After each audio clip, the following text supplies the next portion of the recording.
I sent in this rare game-used baseball card of Keith Folk to get graded with PSA, and then this moment with Tim Wakefield made me regret it. So I cracked it out to have him sign the card in person. I wonder what jersey that's from. This is the 04 store. If you're new here, I like collecting rare cards and memorabilia from the 2004 Boston Red Sox and having the players sign them in person. Today we begin with the closer. Back to Folk. 2004 World Series champion Keith Folk. Folk was the first member of the 04 Sox to follow our account on Instagram, so it's only right that we start our story with him.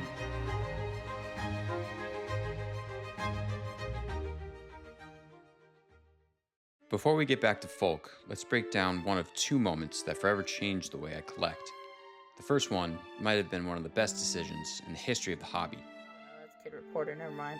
Greg Newsome, Jalen Dart. One of one Mac Jones! One of one Mac Jones! Let's go! Let's go! Let's go!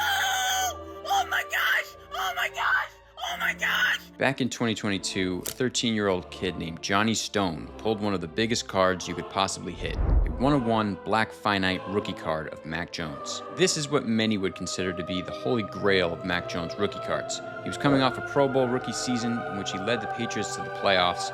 His hype was at its peak.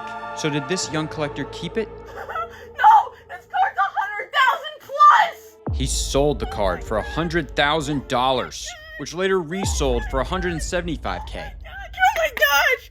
This made me feel like, Anything's possible! well, 4 months after this card was pulled, I went to Gillette Stadium for a Monday Night Football game between the New England Patriots and the Chicago Bears, and everything changed. The most popular man in New England, Bailey Zappi.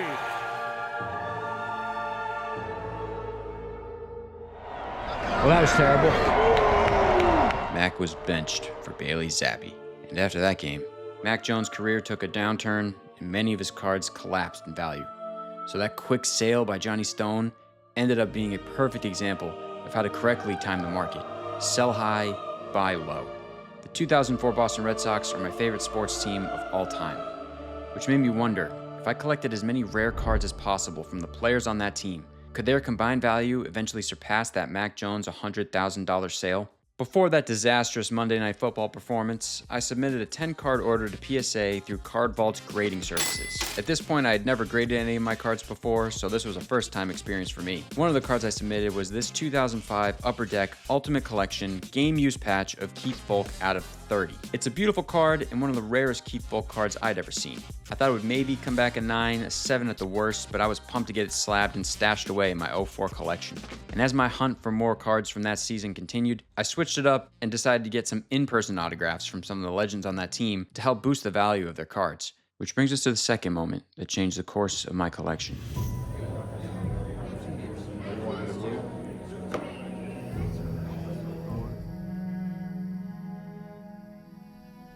Which one did you want an inscription on? This one. Okay. Yep.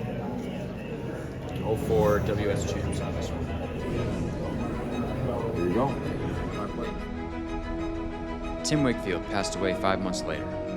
Of course, I didn't realize it at the time, but that was the last chance that I would ever have to get an autograph from Tim Wakefield again. When the card came back a perfect PSA 10-10, it inspired me to go back out there and create more moments like that all over again. To create a stronger, more meaningful collection and recreate that feeling that keeps their memories alive.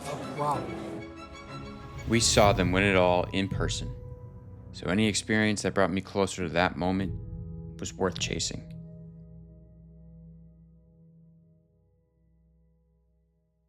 Because let's circle back to the original goal here. Forget about a 2004 collection. You're really going to try to tell me that this card alone doesn't hold more value than this one now? What is that?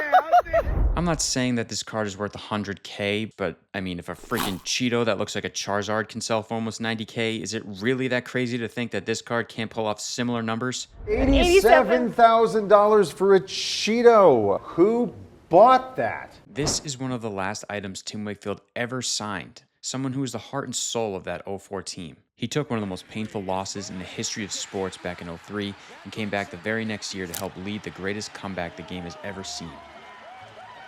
This is more than just a card. It's a piece of history, a true one of the game's most memorable players from one of the most iconic baseball seasons of all time. Tim Wakefield spent his life giving back, helping to raise millions for the Jimmy Fund and the Red Sox Foundation. Now this card, it might never sell for 6 figures, but what if it could? Not for profit, but for something bigger. A way to pay it forward, in honor of his legacy. So maybe together we can turn this into something more meaningful. We'll have to wait and see, because for now this one's staying in my collection a little bit longer, and that's a story we'll save for another day. Well, there you go. Which brings us back to this card of Keith Foulke. It came back as 6, and after I posted this on Instagram, I was openly wondering why I had it graded in the first place. I mean, this is the perfect card for an in-person auto, right here. And then Foulke commented that he had never seen this card before, which was all the validation that I needed to crack this thing out of the slab, bring it back to Foulke, and have him sign it in person. Okay, here we go. Let's see how this goes.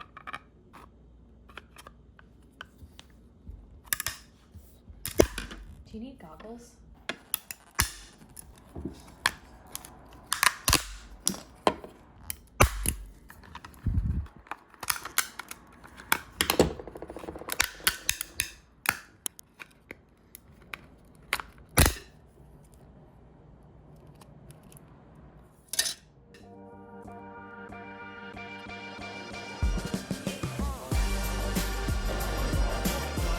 Hey, what's up, man? I got 4 inscriptions, 4 autographs.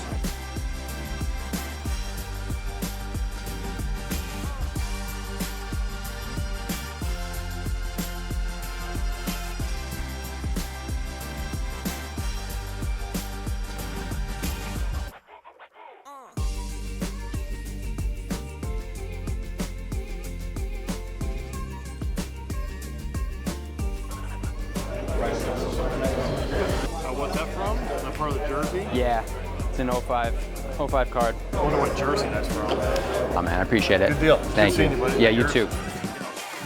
And there you go. After we got the autos, I sent them back into PSA.